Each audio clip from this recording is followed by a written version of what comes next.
Hey, what's up, Wayfarers family? This is Noah Randolph, teaching pastor here. Got Nick Griffin back in the studio. Welcome Yeah, back. COVID free. At least we believe. I guess you never know these days, but tests came back negative. Very thankful for that, and so we're ready. We're back in person. We don't have to do the social distanced edition like we did last time. So Right. So it was really weird to just be in the studio by myself. I will say that. it was really funny to be sitting at the house, just like all the doors shut, trying to make sure that Toby wasn't screaming too much in the background, and it was a whole thing. It was weird for me too. I'm glad to be. It feels good to be back in the studio. So Sorry, everybody. It looks like our computer died in the middle of us live streaming. So hopefully this is going out live right now. Nick's in the back, making sure everything's working out fine. There he is. let's try that again. Take 2. Right. Hopefully no computers die in the middle of this one. So It's good you have the iPad here. We can always check. yeah, that's what I'm always using it for. Mhm. I've noticed sometimes on the streams, it'll just look like I'm not listening to you at all. It's just like locked in down here. But all I'm doing is just making sure that we're still live. That we're still live and everything's going and well. that, everything is. Proceeding according to plan. So So here we go. We're live again now. Okay, We're good. cool. So we normally do the icebreakers is what Yes, we've but we're called changing- them. But we're we're going to changing the change the name here for everyone because I don't know. We've already broken the ice. Like I don't feel like we can break the ice any more than we've already broken the ice. So I came up with the name. Yeah, I like it. We'll use like it as it? a tentative name. We'll use this as a tentative name. Okay, so we're calling this segment Quirky Queries. If you're mad about that name, just come see me. Or suggest a better one. But we've just been trying to give opportunities for y'all to get to know us better. It's been really helpful for us. I think we've been getting to know each other better. My just as we've been mother answering said these. that she's learned more about me through this segment than she has in me talking to her normally. So I don't know what that means about our relationship, Mom, but We're all getting to know each other better. So, you said you got one. You've got one prepped ahead of time this time. I huh? do. What you got for us? So we're talking about Advent, which is a ritual. And so I figured I'd ask this. What is one ritual that you currently do in your normal life? Like regularly? Like a regular ritual that like has become sort of a, almost something that has transcended just something you do and is now something that you kind of have Yeah. a spiritual significance to. Yeah, I think the biggest one is every Sunday we have lunch at my parents' house. My brother and his wife Kendall, and me and Adrian and our son Toby, and my parents and my grandparents all meet up at my parents' house every Sunday, and we have lunch together. And we've been doing that consistently every week for a long time now. And then what's cool is the Monday afterwards, we always go and we have dinner with Adrian's parents. And so at least weekly, we get to see my parents and her parents. And that has ended up being really, really cool. Like a regular rhythm, regular ritual thing that we both do. Helps us keep in touch with family, and I always really enjoy it. This last week, we couldn't because of all the COVID stuff. We were trying to make sure everything was good there. And it was weird, My mom called me and she's like, it's really weird that y'all didn't come over for lunch today. It's such a normal, everyday, every week ritual for you. And it's not a thing. So you can tell it's a ritual when you don't do it, it's like weird. Like it weirds you out. Yeah. It's definitely one of those things. So I think that's the one for me. That's sweet. Yeah. It's What about you? It's like I'm imagining like I don't know if anybody's watched the show Blue Bloods, but it reminds me a lot of that, where they all like have a Sunday evening meal every week, and it's like a big trend in all the episodes. But Or like Fast and the Furious. yeah, that too. A lot less cool, but I've been making Adrian watch the Fast and Furious movies with me the Mhm. other day.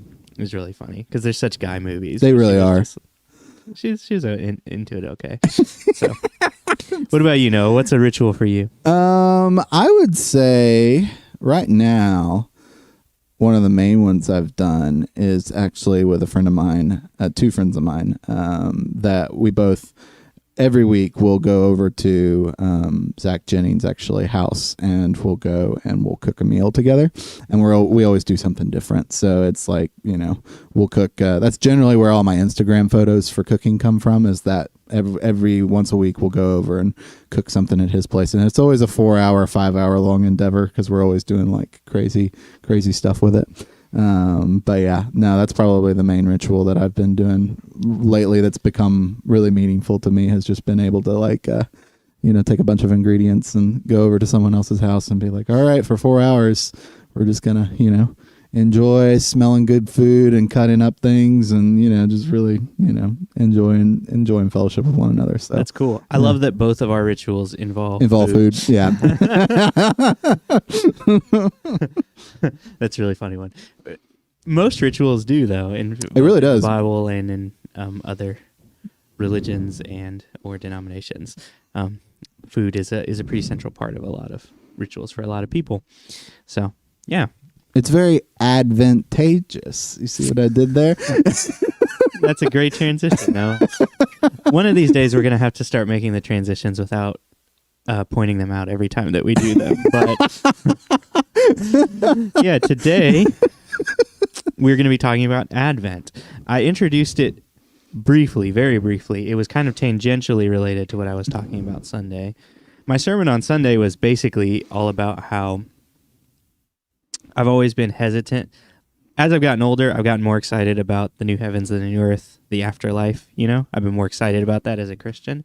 But I've been like hesitant to say that out loud because I think a lot of people look down on people that are only Christians because of the afterlife. And I was like, I'm going to be better than them. I'm not going to be one of those people. I'm not going to be the one who's just excited about Christianity because of heaven, But the more I both study the Bible and the more that I learn about the new heavens and the new earth, the more excited I am for it. And also, I guess I would say, the more I realize how much this earth sucks, I'm more and more excited about the new heavens and the new earth. And so, as I was thinking about that concept of waiting and kind of having this like anticipation and this like excitement for a future that's not here yet, it really started to connect with a lot of the ideas of what the season and ritual of Advent is for a lot of churches. So a lot of those ideas connect about that specifically, because I think Advent is kind of one of those seasons about waiting and anticipation. So, but it's one of those things that a lot of people may or may not be familiar with. yeah, I was about to say, Advent is. like, what is Advent? What did Advent mean to you? As a, like, what is it? Like, I guess we should say that for and that's what we're hoping to do with this episode. Really, is we're gonna unpack it a little bit for you. If you don't know what Advent is, this will hopefully be like a primer for you, give you a little bit of a taste as to what Advent is. If you do know what Advent is, don't hate us too much if we don't misrepresent it or something like that, because I have noticed Advent has become really trendy. There's a lot of big megachurches that I know of that have started doing Advent seasons, and Advent calendars are like a big thing now. You can find them on like really hip shops all over the place, all kinds of like themed Advent calendars and all kinds of different things like that. So it's really trendy, and I think because of that, a lot more people have gotten interested in it, and to varying degrees of understanding of what it is. But the basic description I would give is that traditionally, the church has had what's called the church calendar. Christian churches have had the church calendar, which is a series of festivals and seasons that the church will, it's like a cycle. It's a yearly cycle that they'll repeat every year, and it has different aspects that are like holidays almost, and seasons leading up to the holidays, to focus on various different aspects of Christianity. The holidays are a pretty big part of our culture. Just generally. Generally. Yeah. Because the big ones are like Easter and Christmas. Which both of those are like holidays, which the term holiday comes from holy days. So, they were these holy days, these church holy days. Easter being when we recognize the death and resurrection of Jesus on the cross. The resurrection especially is the focus of Easter, and Christmas being when we talk about the birth of Jesus specifically. But there's a lot of other holidays. Yeah, there's other ones that are part of it. And like I said, there's like seasons that lead up to them as well, and that surround them. Because Christmas is kind of a whole season. There's several days of Christmas. Same with Easter. A lot of Eastern Orthodox churches, Easter's the big one for them, and they'll celebrate Easter for like 2 weeks straight. It's not just like a day. It's like 2 weeks of celebration for Easter for them. And so various denominations and various churches have done varying levels of celebration of these various holidays and these various church calendars.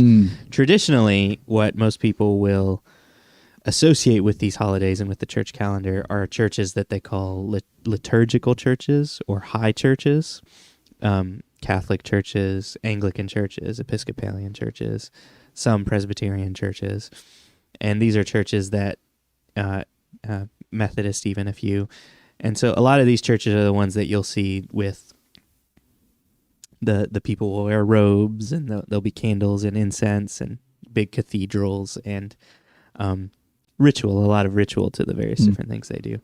As contrasted with your more casual evangelical churches, non-denominational evangelical churches kind of being the opposite extreme. Which they're considered low churches? Low churches is what a lot of people call it. And these are churches where people dress casually, like me and you dress. Yeah. The preacher or the pastor doesn't wear anything different or special compared to the congregation. And, the church calendar is not necessarily a major part of their apart from like maybe Christmas and Easter, right? They usually will celebrate Christmas and Easter, but the other aspects of the church calendar, they won't.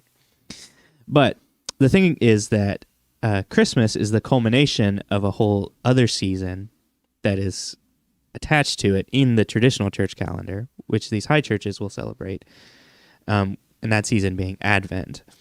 And the season of Advent represents a whole bunch of different things. But the focus of Advent is sort of anticipation. And it's a season for us as Christians to empathize and connect with the way that the Jews must have felt when they were anticipating and waiting for the coming Messiah, when they were in this season of waiting. There's this longing in their heart to see the Messiah come. And then the answer to that anticipation and that waiting is Christmas. Christmas is the moment when Jesus arrives, the Messiah is here. So we connect with that, we empathize with how the Jews felt, but also it's a time for us to connect with our own longing for the second coming of Jesus. As Christians, we believe Jesus is going to come back and establish once and for all, the new heavens and the new earth. And so it's also a season for us to connect with that longing and that anticipation that we have for the second coming of Jesus. But specifically, it's supposed to connect a lot with sadness and maybe some of the more melancholy emotions and feelings that we might have, especially our sadness at the brokenness of the world, our hope for redemption, our hope for things to be made right someday. And that sort of longing is the word, for a better tomorrow, a better day. The whole season focuses on a lot of those things. And so it's supposed to kind of start there and ramp up slowly to get you into the mood so that when Christmas comes, it can really be an awesome celebration. So Advent then is a longing for the King to come and rule over all of the darkness that's in the world and make it right. Essentially. Right. And so a lot of people know about Christmas, but they don't know about Advent. But like a lot of our favorite Christmas songs are actually Advent songs that are sung traditionally during the Advent season leading up to Christmas. My personal favorite is "O Come, Emmanuel." And if you ever if you ever read the lyrics and look at it, that one is an Advent song specifically. It says, "O come, Emmanuel," and "Ransom captive Israel." You know, it's a calling for. It's saying, "Oh, please come, Emmanuel," and that's why in the Christmas story you have this amazing thing where it says, you know, the angel says that Jesus is coming and he will be called Emmanuel, which means God with us. It's that answer to that longing that is in that "O come, Emmanuel." And so the Advent season, I think it has a lot of benefits, specifically, but I'm pretty new to it. I grew up in more of a low church, so I haven't had the experience of learning about the liturgies or any of that kind of stuff. And I don't know why, but for whatever reason, Advent is an easy one. It's like the gateway drug for liturgy for a lot of people. It's an easy one for a lot of people to jump into. And so I have been seeing a lot more low churches start incorporating Advent into their services leading up to Christmas. You had a little bit more experience, though, with Advent. Yeah. So as we're kind of setting the stage, what was your experience with Advent? You said especially as a kid, you had a little bit more experience, right? Yeah, so I grew up in a very high Presbyterian church. Okay. And virtually every part of that service was scripted, and we would say the same responsive readings every week, and the pastor would say the same things after he would say a prayer right before he preached or anything like that. So it was very, like, I ended up as a small kid like memorizing almost the entire service because he would say the same thing every week.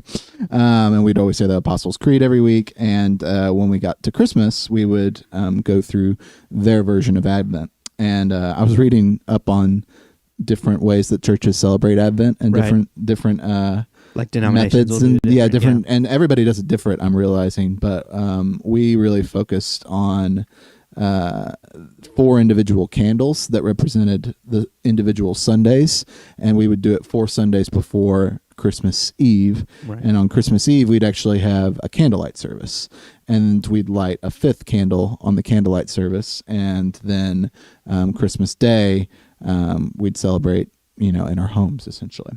And so I was always around it, right? Like it was a part of my childhood, was always being, but I didn't have any concept of Advent representing sadness.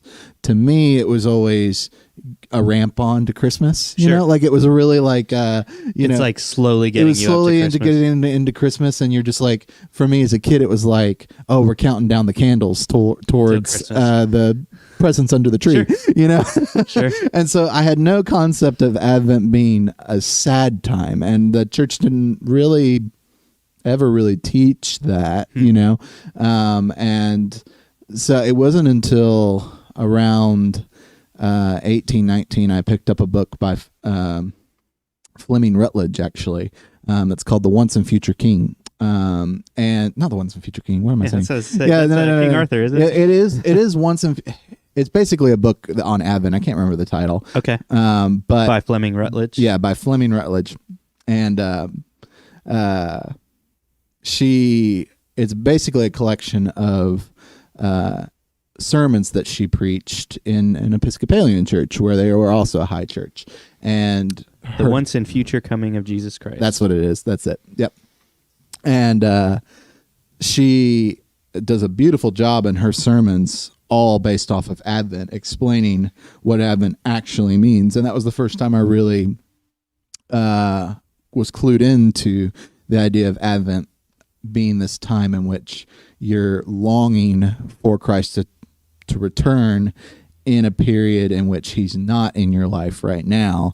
And that is sad, you know, Mhm. and that is heartbreaking, and that we are longing for the day when he will come and will make everything right. So yeah, that's kind of my journey. Is I didn't have any connection with it as a kid, if it being like a sad time, Right. and it wasn't until I read Fleming Rutledge's book that started to make sense. And now I think any time in your life can be Advent, like a time in your life when you feel like God is not near to you, you know, and you're crying out to him, asking him to come near to you. I think that's also Advent, right? Yeah. Like I think that is you engaging in that. And that's where I think Advent as a ritual that churches can do can bring a lot of meaning in people's lives, because frankly, a lot of times churches don't ever rest in that period of our lives where we feel like God is not near. It's like the thing that we try and fix and to like move on from. And to find something in our church history where they actually sat in that and lamented in that and wrote songs from that is really powerful, I think. Right. And so it's like a season, an opportunity to focus on the times when we feel distant from God. Yeah. When we want more of God, when we want to draw closer to God, but it feels like he's far. It feels like we don't know if he's listening to us. It feels, all those sort of things. Yeah. And like I said, there's a lot of connections that we can feel at that moment with the Israelites and the way they would have felt longing and waiting for the Messiah to come. Yeah. I remember I had a really cool conversation one time with a friend of mine at my church that I grew up at, Eastwind. And this friend, he grew up Anglican. He grew up in an Anglican church. So he did all the high church liturgies and all that kind of stuff. For a lot of reasons, he was no longer part of the Anglican church, and he was attending our church at Eastwind, which is much more low church, and he plays in the band. He's a cool guy. His name's David.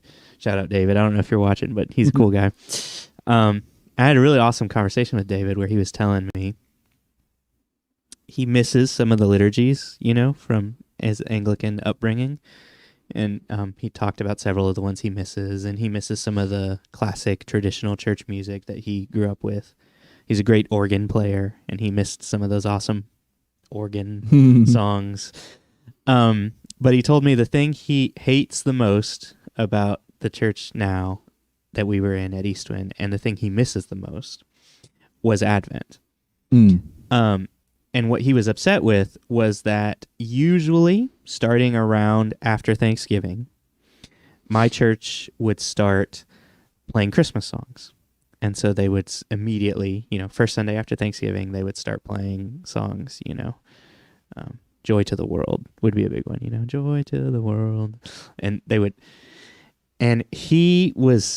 was especially frustrated because he just told me, you can't just go straight into joy. He said, I feel like you need this season to lean into it, to grow into it before you get straight to the joy. He said he felt like it was jumping the gun to just go straight into, oh, it's joy to the world. Oh, everything's great. Oh, we're so happy, all this kind of stuff. He felt like to experience joy fully, you need a season at least a little bit to express some of your sadnesses, some of your laments, some of the things that you are concerned about, and some of the things that you are sad about, especially. And he felt like it was just artificial and too immediately jumping into joy, to just go straight into Christmas songs. He really missed that season of Advent, which he felt like was great, and it was like good catharsis, and it really helped you get a lot of those feelings out, so that when Christmas finally came, you were like able to experience it even more fully. And I thought it was a great analogy for the issue I see in a lot of the church today, which is that we are so allergic to negative emotions, especially sadness. We have no room for it in our churches. We don't want to make space for sadness. Church is only about joy. That we sort of artificially pump in the joy all the time. And I think because of that, we're actually limiting our joy, because I think human beings need seasons. There's a time for laughter and a time for mourning, and I don't think we make a time for mourning in the church as much. And I really do think we're missing out. I think if we gave more time for mourning, for sadness, for somber reflection, then our joys would be even more joyful in a lot of ways. I think it's really great that this is all connected with Christmas, because Christmas is such a big deal in our culture. In the United States, it's the biggest holiday for everybody. The like business of Christmas is huge. You know, businesses will make all of the half of their revenue for the year they'll make on Christmas. Black Friday onward. Mm-hmm. And I've heard a lot of people that have lamented the sort of commercialization of Christmas and how like fake it is now, and how it's just all, cheesy Hallmark movies and Christmas music, and, they're pushing it earlier and earlier and all this kind of stuff. And I think what people are subconsciously missing in that moment is that sort of like time for somber reflection to then lead you into the joys that are supposed to come for Christmas. And it's especially interesting. I notice we're missing this a lot, because Christmas is actually a sad time for a lot of people I know. I've talked to a lot of people who have loved ones that have passed away that aren't there at Christmas anymore, And so when Christmas Day comes around, it's not happy for them. It's sad, because they just think of those friends and family members that aren't there anymore. Or I have other friends that maybe don't have close family or don't have other close friends to spend Christmas with. So Christmas can become extra lonely, and, they just get reminded of their loneliness and all this kind of stuff. And I've talked to some of those friends, and they say that it's so disconcerting, because most everyone else is so happy at Christmas that they feel like a small minority who are so sad at Christmas. And that disconnect there, I think, could partly be helped a little bit if we just gave ourselves a time and a season to express some of those feelings a little bit more, express some of those mourning and sadness and different things like that. Yeah. And I think that's one of the amazing things about Advent specifically, is it gives you a time to do that. It gives you a time where it says it's okay to be sad in church. And I think that is useful and helpful. Yeah, and I think it helps you understand the biblical story of Christmas more too, because I feel like we sort of, Advent gets lost in that intertestament, what's the word? Intertestamental. Mental, thank you. Intertestamental period where you have about 400 years in which no books of the Bible were written. The people of Israel change governments about 4 times. Right. And they end up in a revolt. They overthrow a government, but then are immediately taken over by the Romans. They have horrible things happen to them. They're persecuted religiously. Even one government walks in and sacrifices a pig on an altar in their temple just to like spite them and then forces them to eat it. And so like I feel like a lot of by the time you start to read the story of Mary and Joseph, a lot of Christians don't really we don't know the backstory. You don't know the backstory of how you got to Mary and Joseph being alone, going to an inn, and there being no room. Right. Like, there's not a lot of context surrounding. We jump straight into the Christmas story, but we don't know the prequels. Yeah, exactly. Yeah, just to step back a little bit, because like you mentioned, there's a lot of stuff that happens. Because basically, you got a lot of books in the Old Testament. They're not necessarily in chronological order, but towards the end of the Old Testament, the last few books are the prophetic books. Right, it's the ones that happen historically. Depending on which Bible you use, but yes, it's probably Malachi's the last book. Yeah, Malachi's the last book, but historically, it's like Zechariah and Haggai and Zephaniah are like the very last, and Malachi, Malachi. are like the last ones In chronological in order. chronological There's order. kind of towards the end. And if you've been following, there's a whole story arc to that Old Testament that I really didn't learn until recently, and I would love to go into that in more detail at some other point later. But going all the way from Genesis all the way through the people of Israel, they go through a time of exile where they are exiled from the promised land. The Israelites are unfaithful to God, unfaithful to the covenant, and as punishment they are scattered and exiled in Babylon. And they can't there's a remnant that stays in the land of Israel, but most of them get exiled to other places.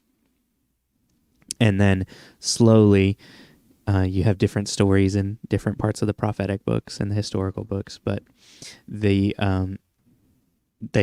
come back. They come back from their exile physically, and they are back in the promised land, and they rebuild the temple, and they rebuild the walls of Jerusalem, and they're trying to kind of rebuild their culture and their society and their people.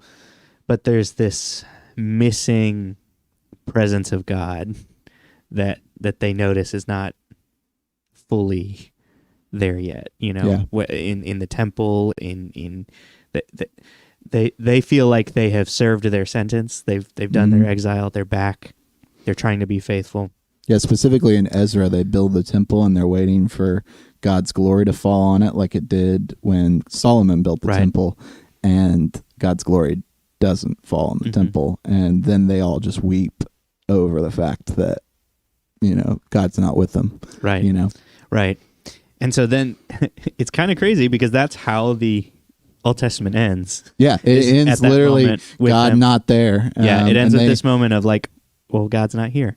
He didn't come back. We came back, but God did not. Mm-hmm. And so that then leads into this period of time that they call it the intertestamental period, which is that about 400 years between that last book of the Old Testament and the first book of the New Testament. And during that whole season, that is the emotion that the people are feeling. They are back in Israel. They are living in the land that God promised them, in the promised land. But God is not there with his people in the same way that he was in the beginning when Solomon built his temple and when you had all those blessings of the Davidic kingdom. And so because of that, you have this whole stretch of time where they're trying to figure out why that is. That's a lot of the backstory behind all the different Jewish parties we talked about in the other episode, the Sadducees, the Pharisees, the Zealots, all of them.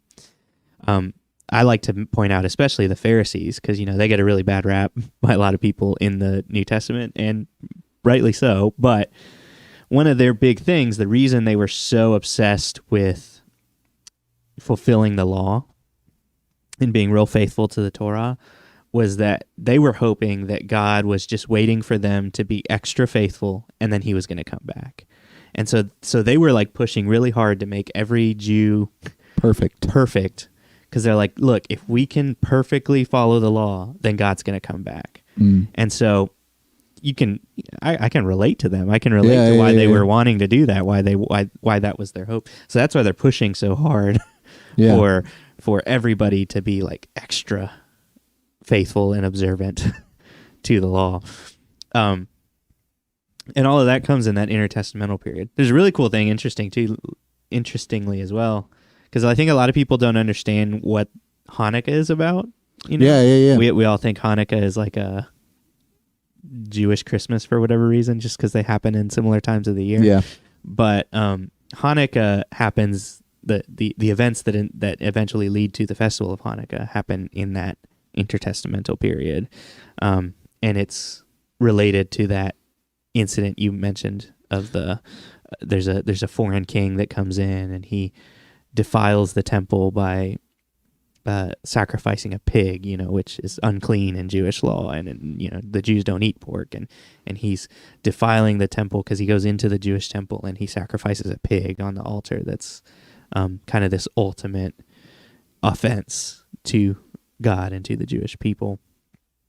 And then there's this massive revolt the Maccabean revolt, where the Jews kind of rise up against the king, and they take back their land, and they experience a little bit of prosperity before the Romans come in, and then, or technically Alexander the Great. The Greeks come in, and then the Romans come in afterwards. Yeah. But Hanukkah is the time when they celebrate that Maccabean revolt and the fact that they took back their temple and their land. And so a lot of people call it the Festival of Lights. And then interestingly, in the book of John, we see Jesus celebrating Hanukkah. Yeah. He celebrated the Festival of Lights along with everybody else, which I always think is a really cool thing to think about. Yeah. But this is a long tangent. Your basic point, My point was that intertestamental period is especially what we're supposed to relate to in the season of Advent. Mm-hmm. It's super dark. It's this dark time when we are like, the same way that the Jews were like, where is God? We want God to be here with us. O come, Emmanuel, God with us. That's the word, that's the phrase they want. They want God with them again. They want God to be with them again. And so they're just praying, O come, Emmanuel. And that's what the season of Advent is kind of connecting to. Yeah. That time, that age, that season, what they were feeling. And that's what we kind of relate to when we celebrate Advent. Right. As well. And then I guess we should talk about the second coming now, because the weird thing is that while Jesus has come and he's died and risen again and now is king, he's also not fully come back, the second. Right. He's not fully. It's hard language because you want to say he's already king, but he's not yet king. It's like this double thing where he's already Lord, but will become Lord even more. Right. Right. And that's a topic. Yeah. A whole nother deep dive. We could go into that. But yeah, it's this already but not yet aspect of the kingdom. And that's where we, especially as Christians, can really get something out of Advent. Because in the same way that the Jews were waiting for the first coming of Jesus, we are now anticipating and waiting for that second coming. And I think especially 2020 is the perfect year to celebrate Advent. Yeah. and to really lean into that season, because I think this year has especially shown us why we long for that new heavens and that new earth when the world is made right. Because we have seen just how bad this earth can get in this season. And so I thought it was especially necessary to take time in the church to lament, to find space for sadness, to be present in those emotions, especially this year. Yeah, and I was thinking about this in terms of like funerals, actually, because if you think about it as a Christian, especially of the person that died as a believer, then why celebrate a funeral? Like, I mean, why hold a funeral where you're all sad, right? Like, because, we're going to see each other again one day in heaven. So, like, why be sad in a funeral if we believe that this person's going to rise again one day, right? Right. And I think that funerals are a mini Advent, they're this moment where, yes, we will be able to see the people that died again, and we'll be able to know joy in that. And we don't have to worry about them being gone forever, but we still want to give time and space for mourning and loss for those people that have lost them now. Right. And that's really what Advent is about too, is that it's that knowing that right now, I don't believe that Jesus wanted COVID-19 to happen. I don't think that I don't think that Jesus wants anybody to die. God is not willing that any should perish, but that all, those are the types of verses that you see that indicate that God is this type of person that doesn't like the pains and sufferings that we have in the world. And there is a space carved out in the story of the Bible in which we're able to mourn in a season of Advent in that way, Yep. And I think that's really the important thing, that for us as Christians today, yes, we look back to how the Israelites were waiting for their Messiah to come and in this very dark period, but we are also now waiting for Jesus to come and fix all of the mess that's still existing in the world today, and trying, we're hoping that ultimately, a lot of the pains that happen in our lifetime, when he comes back, those will be removed. So yeah, I think that's where it's both a past looking thing. You know, you're Right. looking to the past and you're looking to Christmas and all of that, but you're also looking to the future and looking at what's to come. Right. And I've actually heard it talked about a lot, how a certain brand of Christianity is very past minded. Like we talk way more about Jesus's death on the cross and what he did in the past, Right. and not a lot about the second coming at all. Right. You know, like we ask yourself, when's the last time you heard your pastor preach on the second coming? Right. And you'll find that it doesn't happen a lot. Like there's just not a lot of talk about it anymore. And the belief is that I hold, at least, is that when we are so past minded when it comes to Christianity and we're just focused on what Jesus did on the cross and not focused on his eventual second coming, you lose hope, really. Like you lose that thing that you're looking towards. You'll have faith in abundance, but you'll have faith in what he did in the past, but you won't have hope in the future. And I think that's the importance of Advent a lot of the time, is to do that. That's awesome. Yeah, I agree 100%. That's definitely one of the benefits, or one of the purposes of Advent is to give your mind and body and soul like a direction to look forward to. Yeah. So in the same way that the Jews were longing and wishing for the Messiah to come, that they were looking forward to that day when the Messiah would come.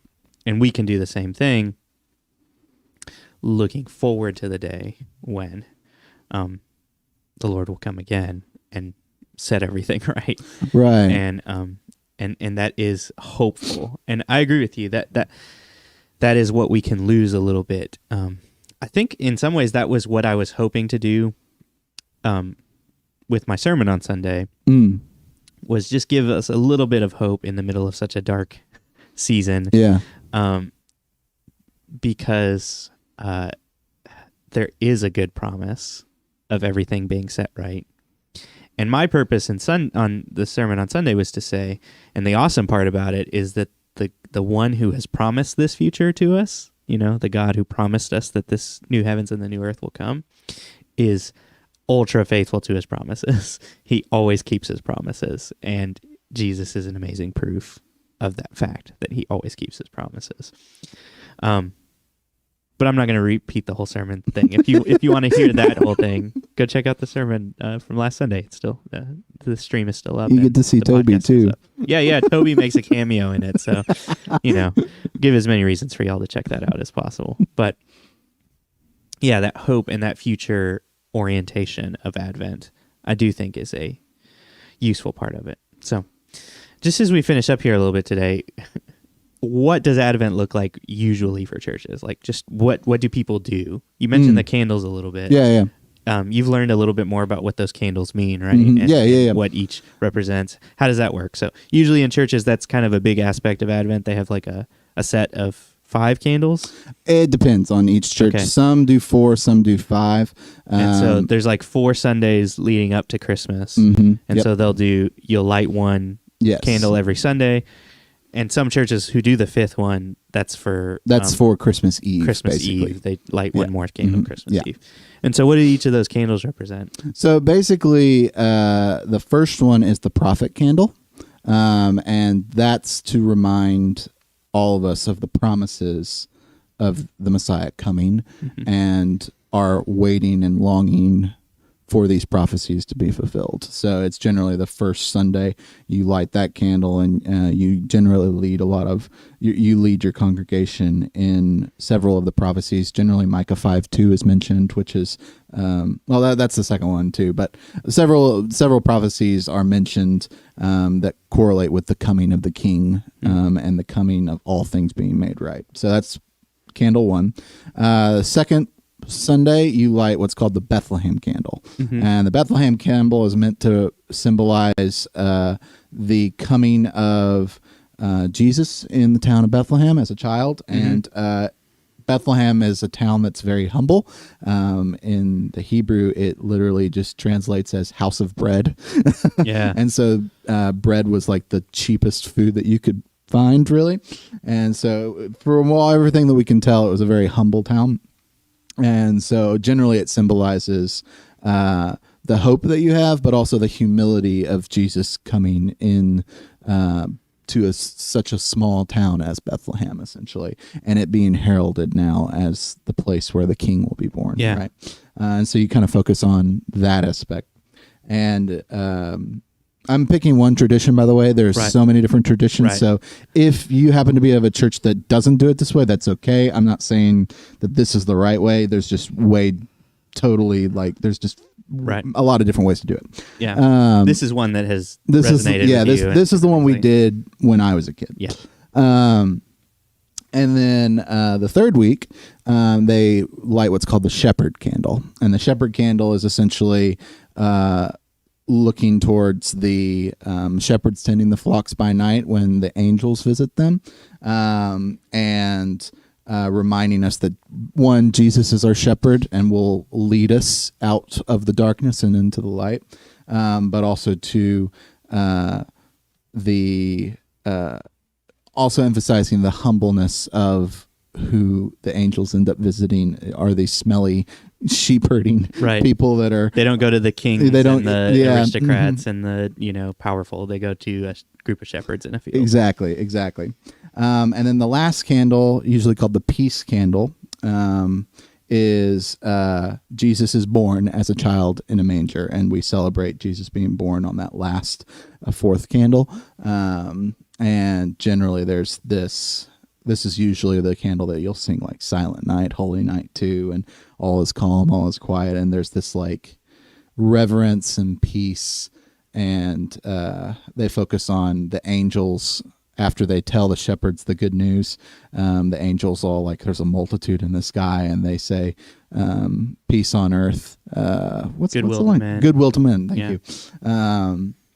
And so that's the celebration of the angels rejoicing, essentially, and you as a congregation join with the angels in singing for Christ's birth, essentially. And yeah, that's kind of the tradition that we walked through. Yeah. When I was in Advent, and that's kind of the mental focus, is to walk yourself through the story of Christmas.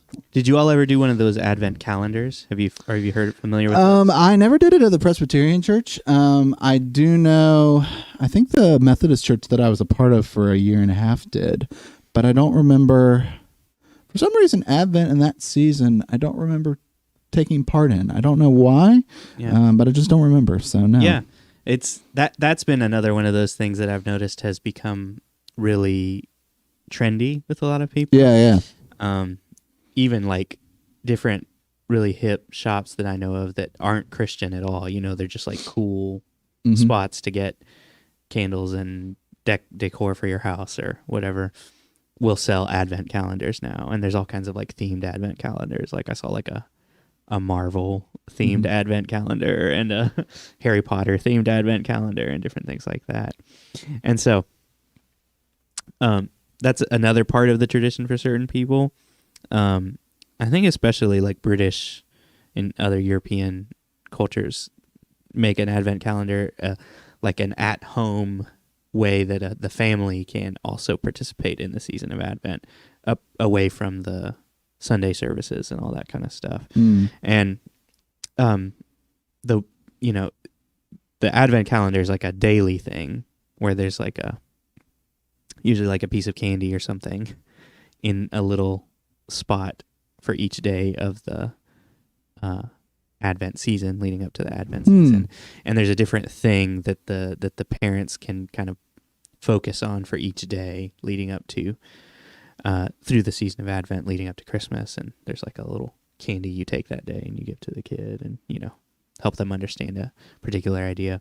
There's a weird kind of conservative evangelical pseudo Advent calendar thing that I've noticed some people do. My parents used to do this with me, where You get like an egg carton. I don't know if you've ever seen this before. You get like an egg carton, and there's like a different little like symbolic thing that they put in each of the 12.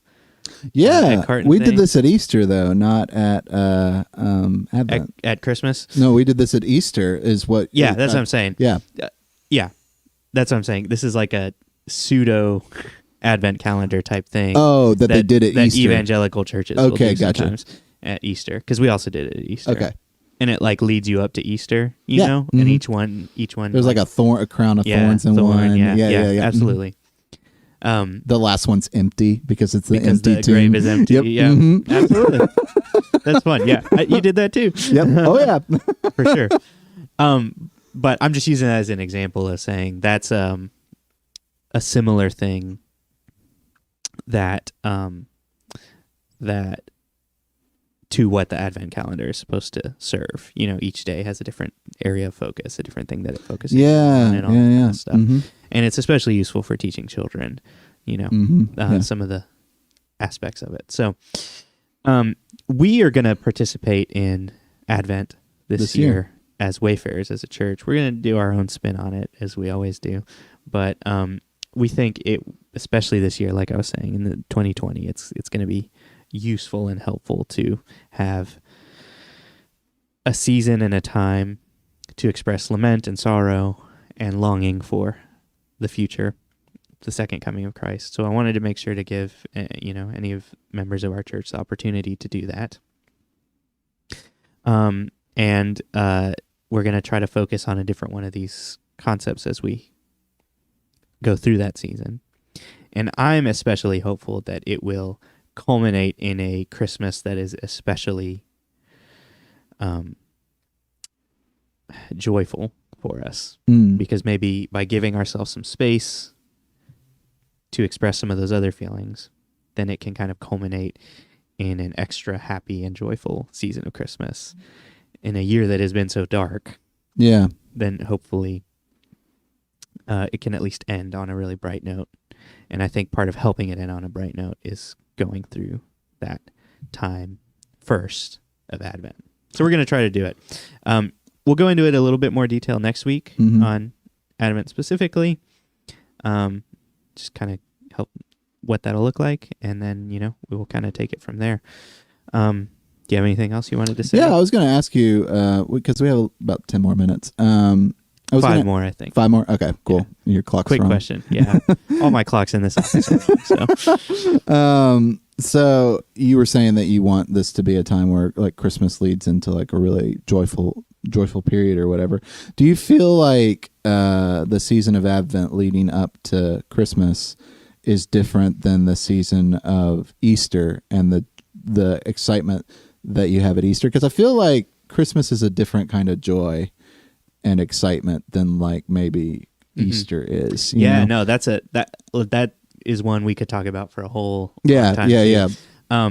Because another famous liturgical season that's similar to Advent is the season of Lent. Yeah. And Lent is a season that high churches will observe leading up to Easter, which is supposed to serve the same purpose. It's a season to lament our own sin, our own sinfulness, and the fact that our sin is what has put Jesus on the cross in a way, And so Lent is a time to just like really focus in on that.